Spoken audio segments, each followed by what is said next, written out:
Olá, meus alunos do ensino médio, em especial os alunos da Escola Adriano dos Alunus, do anexo do distrito de Dom Leme. Aqui quem fala é o professor Márcio do Carmo, professor de Biologia. E hoje eu estarei lançando mais um conteúdo inédito para os alunos do segundo ano do ensino médio. Então hoje eu farei a introdução do conteúdo características do reino Plante, introdução ao reino das plantas.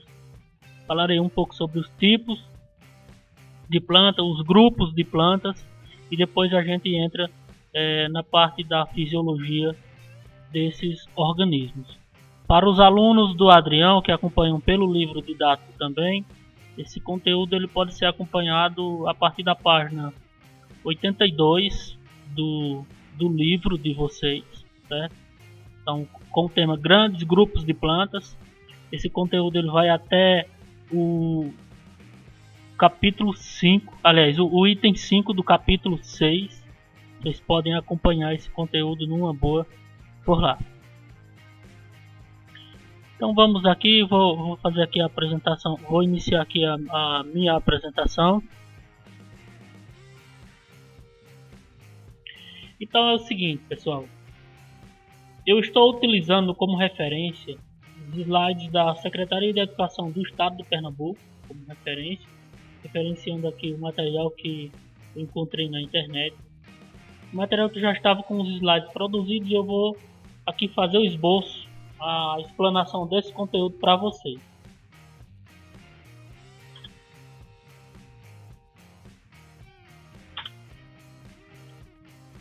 Principais características do reino das plantas.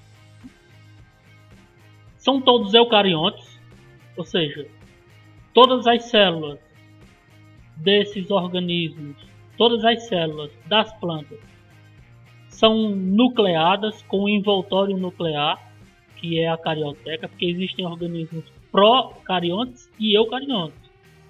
Então as células das plantas são todas eucariontas, ou seja, tem um material nuclear, como o DNA, o núcleo, separado do citoplasma por uma membrana, e essa membrana é a chamada carioteca. São todos pluricelulares, você não vai encontrar nenhum organismo do reino das plantas que seja unicelular, então todos eles são pluricelulares, o que quer dizer que todos eles têm milhares de células. São autotróficos, ou seja, realizam fotossíntese, o que é isso? Que produzem a sua própria energia, e estão na base das cadeias alimentares. As plantas, numa cadeia alimentar terrestre, fazem parte dos produtores, ou seja, estão ali na base, são aqueles que produzem a sua própria energia e servem de energia para os consumidores primários, consumidores secundários e assim sucessivamente. Essa energia vai sendo repassada para os demais consumidores de uma cadeia.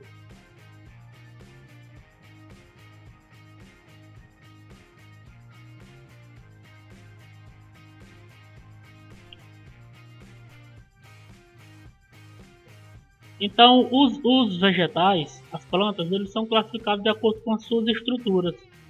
E são classificados em 4 grupos. É o grupo das briófitas, das pteridófitas, das gimnospermas e das angiospermas, obedecendo a uma espécie de escala evolutiva de um desses grupos para o outro, certo? Nessa mesma ordem que foram citados, de forma que a planta o tipo de planta, o tipo vegetal que tem todas as estruturas, como raiz, caule, folha, flor, fruto e semente, são as angiospermas. Digamos que sejam os mais evoluídos nessa escala. As briófitas são os primeiros, depois surgiram as pteridófitas, depois vieram as gimnospermas e por último as angiospermas. Então, as briófitas são plantas de pequeno porte.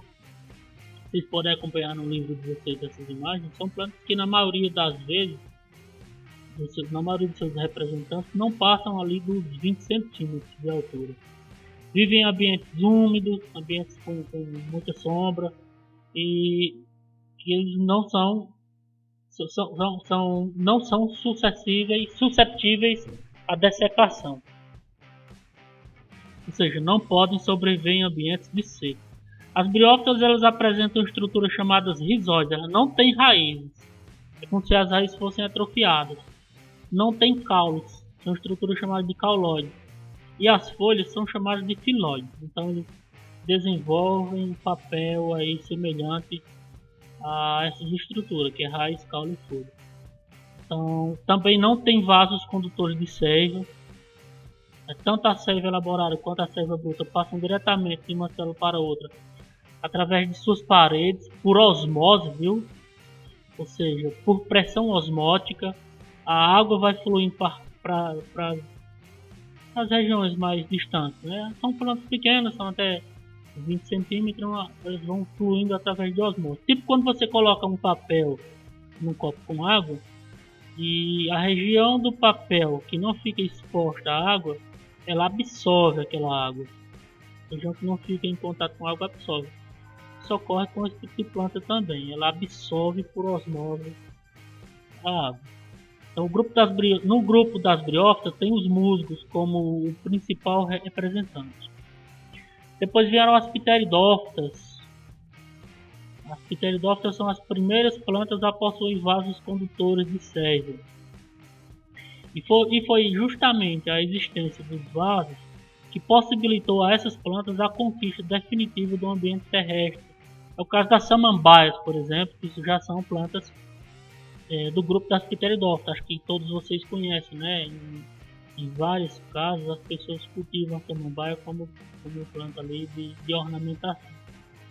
Então esses vasos condutores de seiva, aquelas estruturas que tem quando você corta uma planta e você encontra como se fossem canais dentro, são vasos que permitem o transporte da água, sais minerais, até as folhas.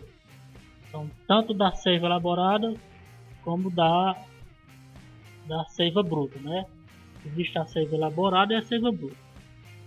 A seiva bruta são águas e sais minerais, e a seiva elaborada digamos que os carboidratos ali, os açúcares produzidos pela planta.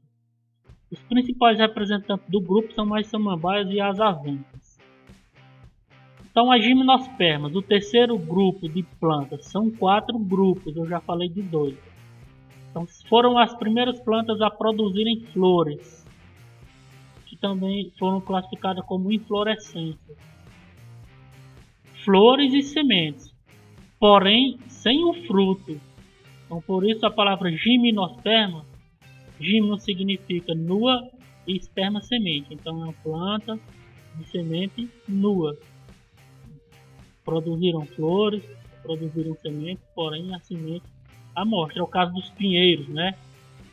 As mais conhecidas no Brasil são os pinheiros ciprestes, né? E no caso, acho que em outros países, não me ocorre aqui o nome, as sequoias, que são árvores gigantescas. Então no Brasil, a planta nativa do tipo gimnosperma mesmo é a araucária, que representa ali a floresta das araucárias, né? Também conhecido como o pinheiro do Paraná.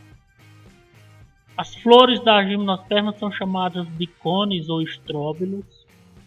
Essas flores são de um só sexo, masculino ou feminino. Então, vão existir estróbilos masculinos e estróbilos femininos. Vocês vão conhecer isso melhor em uma outra aula, só falando da reprodução dessas plantas.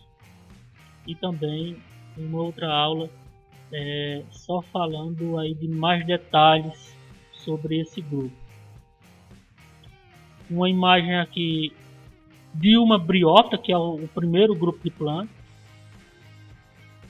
os musgos. Como eu disse anteriormente, são plantas que não ultrapassam os 20 centímetros de altura. A segunda imagem representa as samambaias, que é do segundo grupo, que são as pteridófitas.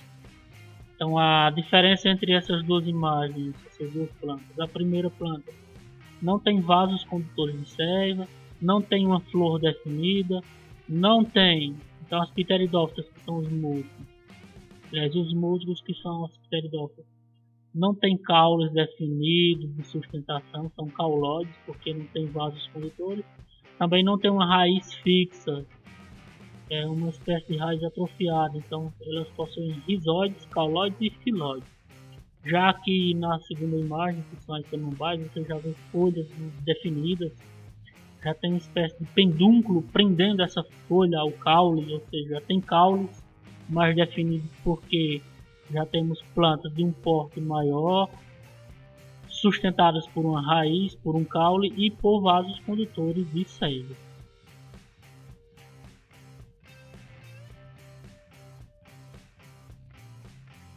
As angiospermas, que são, digamos que, um dos grupos de plantas mais evoluídos, o quarto grupo, né, o último grupo, possui como característica exclusiva a semente contida no interior de um fruto. Então, a palavra angio significa urna e sperma, semente. Por esse motivo são conhecidos como plantas frutíferas. De todas as plantas, aquelas que tiverem flor e frutos são as angiospermas. Se você parar para pensar aqui em 10 plantas, aqui na nossa região nordeste, aqui no estado do Ceará, acredito que a maioria das plantas que você citar serão angiospermas. Sabe por quê? Porque são as plantas que dominaram o mundo. A partir delas, por terem uma facilidade de dispersão de semente, de frutos, pelos animais que consomem, pelo vento, a forma de polinização, a forma de reprodução delas que tiveram mais sucesso evolutivo, garantiram que elas dominassem o mundo, né?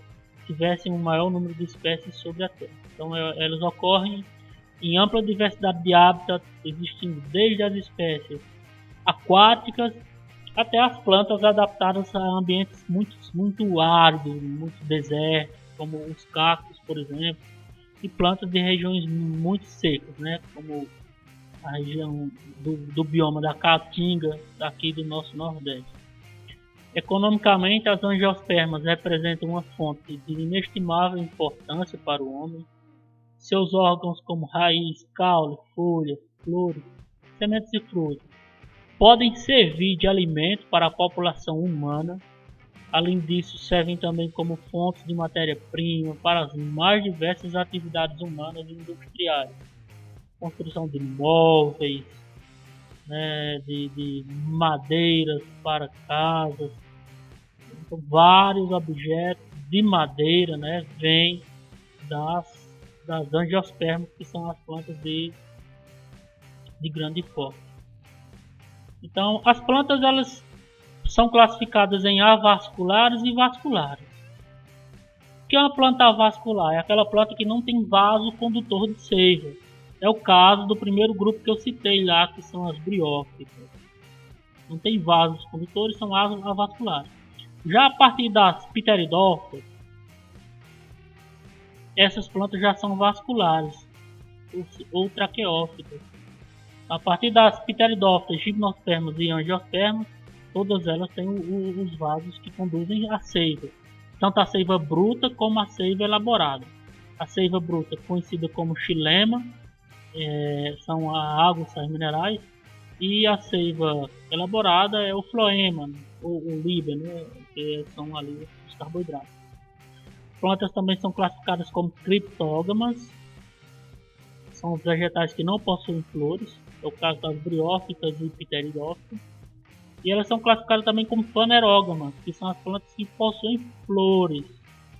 É o caso das gimnospermas e as angiospermas. As gimnospermas é o terceiro grupo, só tem flores e sementes, mas não tem frutos. Já as angiospermas têm flores, têm sementes e têm frutos. Pronto, pessoal, eu finalizo aqui essa aula de hoje. Em breve eu postarei um conteúdo, certo? Eu quero desejar a vocês um bom retorno. Esse é um conteúdo inédito. Estamos na pandemia, estamos aqui na expectativa de retornarmos presencialmente de forma híbrida. Se Deus quiser, se Deus nos abençoar, nós estaremos aí tendo aula presencialmente com vocês. onde o professor sente a energia do aluno, o olhar do aluno, e o conteúdo será de melhor, digamos que será melhor aproveitado. Fiquem com Deus, estudem sempre. Até a próxima.